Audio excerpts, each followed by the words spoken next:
Kata Neil Maizar usai Sriwijaya FC jadi juara grup, berpeluang satu grup dengan Persis dan Rans Cilegon. Sriwijaya FC memastikan diri menjadi juara grup A Liga 2 Indonesia.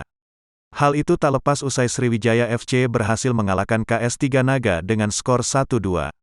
Sriwijaya FC pantas merayakan kemenangan dengan telah memastikan diri sebagai juara grup usai meraih kemenangan pada laga yang digelar di Stadion Kaharudin Nasution Pekanbaru, Riau, Selasa, tanggal 23 November tahun 2021, malam. Puji dan syukur kita ucapkan kepada Allah Subhanahu wa Ta'ala atas berkah dan rahmatnya hari ini kita tim Sriwijaya FC bisa memenangkan pertandingan dengan skor 2-1. Ketinggalan 1-0 di babak pertama, ungkap Neil Maizar didampingi gelandang serang Sriwijaya FC Dedi Hartono pada post-match press conference.